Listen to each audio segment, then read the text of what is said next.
اور اللہ تعالیٰ نے اپنی تجلیات اس درخت کے اوپر ڈالی تھی، اور اس درخت سے جو تجلیات نکلتی تھی، ہری ٹانیوں میں تو پانی ہی نکلا کرتا ہے، لیکن اس سے آگ کے شعلے نورانیت کے جلووں کا ظہور جو ہوا ہے تو یہ اللہ تعالیٰ کا نور تھا۔ ذرا ایک اشارہ ملتا ہے، جو صوفیہ کرام ہے نا، جو تصوف اور روحانیت کے دل دادا ہیں اور سر توجہ رکھتے ہیں اور اپنی ساری زندگی تصوف اور روحانیت میں گزارتے ہیں، وہ کہتے ہیں اگر درخت کے اوپر رب تجلی ڈالے تو درخت اللہ کے نور کا مظہر بن جاتا ہے۔ تو آواز آئی میں تیرا رب ہوں، درخت رب نہیں ہو سکتا، لیکن جب اللہ نے تجلیات ڈالی تو اللہ کی تجلیات کا مظہر بن گیا، اور فرمایا جب اللہ کا ولی بنتا ہے تو اللہ اس کے اوپر بھی تجلیات ڈالتا ہے، پھر زبان اس کی ہوتی ہے، اثر رب کا ہوتا ہے، ہاتھ اس کے ہوتے ہیں، قوت رب کی کام کر رہی ہوتی ہے، تو اس لیے اللہ والوں کا مقام بہت بلند ہے۔ بات دور نکل جائے گی۔ انہو کان مخلصا وکان رسولا نبیا، بے شک وہ چنا ہوا اور غیب کی خبریں بتانے والا رسول۔ تیسری بات، وَاذْكُرْ فِي الْكِتَابِ إِسْمَاعِيلَ إِنَّهُ كَانَ صَادِقَ الْوَعْدِ وَكَانَ رَسُولًا نَبِيًّا، اور کتاب میں حضرت اسماعیل کو یاد کرو، بے شک وہ صادق الوعد تھے، یعنی وعدے کے سچے تھے، اور وَكَانَ رَسُولًا نَبِيًّا، اللہ کے نبی بھی تھے اور رسول بھی تھی، غیب کی خبریں دینے والے رسول تھے۔ وَاذْكُرْ فِي الْكِتَابِ إِدْرِيسَ إِنَّهُ كَانَ صِدِّيقًا نَبِيًّا، اور کتاب میں حضرت ادریس علیہ السلام کو یاد کرو، وہ بھی غیب کی خبریں دینے والے نبی تھے۔ تو اتنی آیتوں سے، 4-5 آیتیں ہیں جو میں نے آپ کے سامنے تلاوت کی ہیں، تو ان 4-5 آیتوں سے مقصد کیا ملا ہمیں، اس کا لب لباب کیا ہے، نتیجہ کیا اخذ ہوتا ہے، سبق کیا ہمیں ملتا ہے؟ تو قرآن کریم کی ان 4-5 آیتوں میں اللہ نے حکم دیا کہ میری بندی مریم کو یاد کرو، میرے بندے موسیٰ علیہ السلام کو یاد کرو، میرے بندے اسماعیل کو یاد کرو، میرے بندے ادریس کو یاد کرو، ابراہیم علیہ السلام کو یاد کرو۔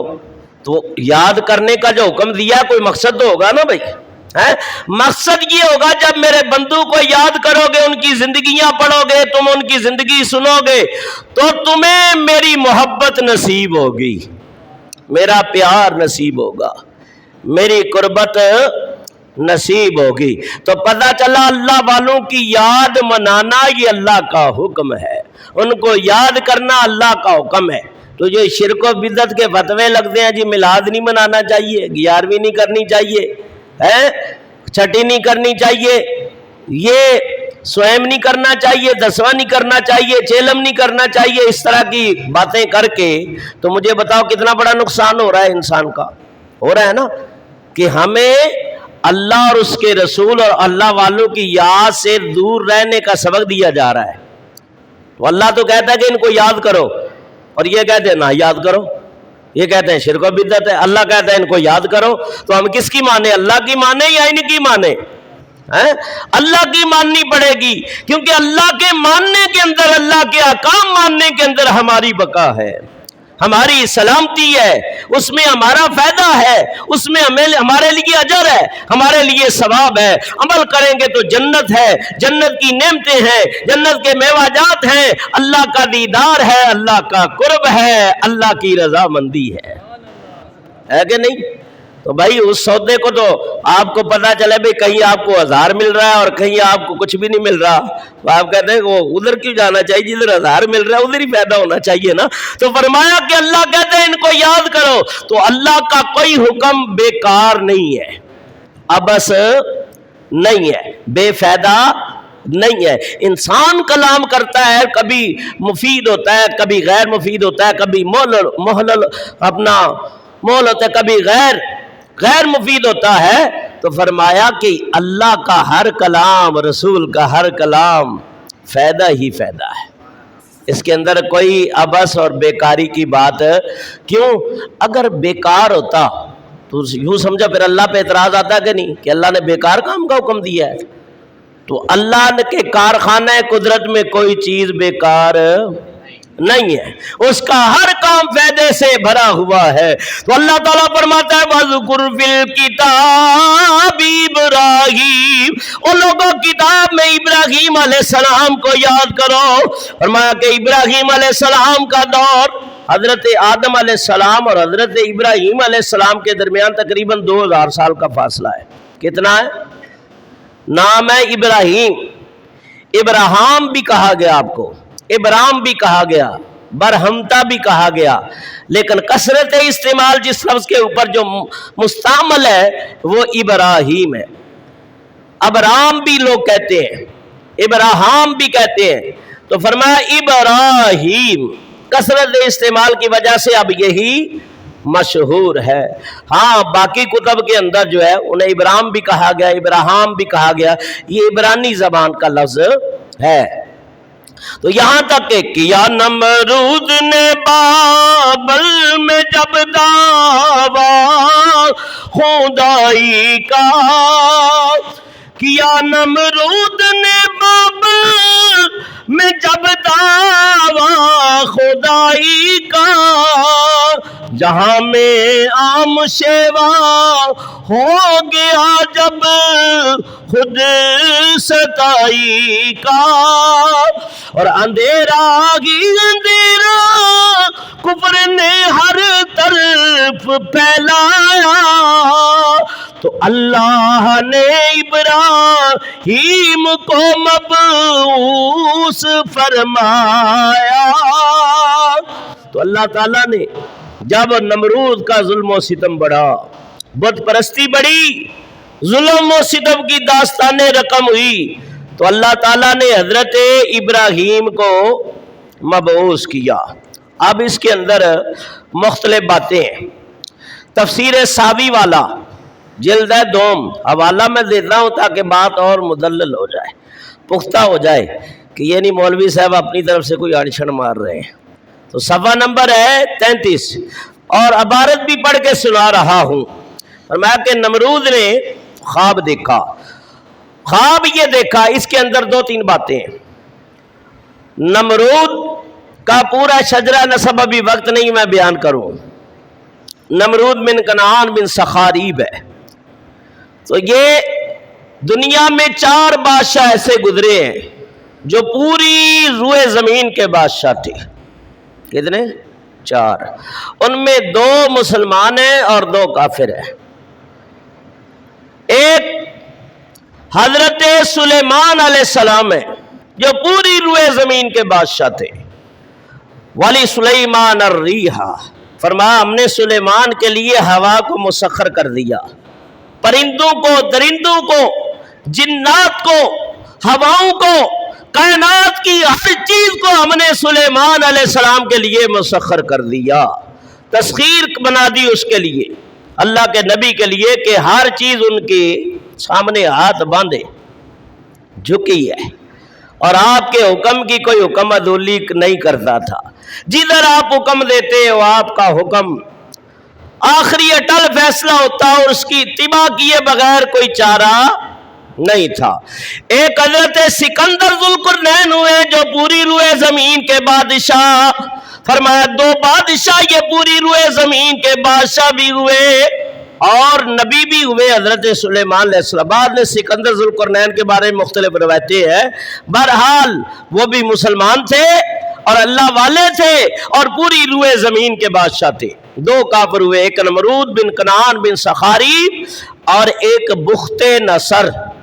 بخت نصر بادشاہ جو ہے، اس کے اوپر میں نے پہلے بھی کہا تھا لیکن ٹائم نہیں ملتا، کیا کروں، اس کے اوپر بھی تقریر ہونی چاہیے۔ بخت نصر کے اوپر یہ اس کے دور میں ایک نبی تھے حضرت دانیال علیہ السلام، تاریخ طبری والے نے لکھا ہے۔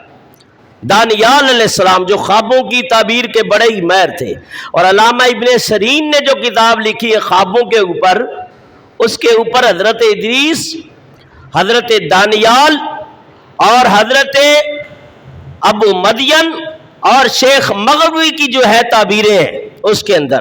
تو دانیال علیہ السلام اللہ کے نبی ہوئے ہیں، اور اس کے دور میں بخت نصر نے ایک خواب دیکھا تھا اور مختلف قسم کا دیکھا تھا. اس کی تعبیر اس کے جیل کے اندر قید تھے حضرت دانیال علیہ السلام، تو آپ نے اس کی تعبیر دی تھی. تو بخت نصر کافر بادشاہ ہوا. نمرود بھی لکھو بادشاہی ملنا دینا، کبھی وہ دے کے بھی آزماتا ہے، کبھی لے کے بھی آزماتا ہے. بہت سارے بادشاہ ایسے بھی ہوئے کہ بڑے بادشاہ تھے اور پھر وہ ان سے بادشاہی چھین لی گئی، اقتدار چھین لیا گیا، اس لیے کہ بادشاہ بنے تو پھر بھی اللہ کے احکام کو مانے کہ میرے اوپر بھی سب سے بڑا بادشاہ ہے. اس لیے فرمایا قل اللہم مالک الملک تؤتی الملک من تشاء وتنزع الملک ممن تشاء وتعز من تشاء وتذل من تشاء بیدک الخیر. فرمایا حبیب اب کہہ دو ان ملکوں کا بادشاہ تمہارا پروردگار ہے، کائنات کا زمین و آسمان کا بادشاہ پروردگار ہے، تمام کائنات اس کے اقتدار اور قبضے کے اندر ہے. فرمایا دوسرے مقام پہ فرمایا وَلِلَّهِ مِيرَاثُ السَّمَاوَاتِ وَالْأَرْضِ، جو کچھ زمین و آسمان میں ہے وہ تمہارے رب کا ہی ہے. بِيَدِهِ الْأَمْرِ، ہر چیز کے کاموں کا انجام اسی کے ہاتھ میں ہے. اور سورہ ملک کے اندر فرمایا وَاللَّهُ عَلَىٰ كُلِّ شَيْءٍ قَدِيرٌ، اور تیرا رب ہر چیز کے اوپر قادر ہے. فرمایا کہ وہ قادر مطلق جب بادشاہی دے، وہ مالک ہے نا، مالک یوم الدین بھی فرمایا، اس کو ملک بھی پڑھا گیا مالک بھی پڑھا گیا. تو مالک کہتے ہیں وارث کو، ملک کہتے ہیں ایک ملک ہے، ایک ملک ہے، بادشاہ کو بھی کہتے ہیں. صحیح ہے.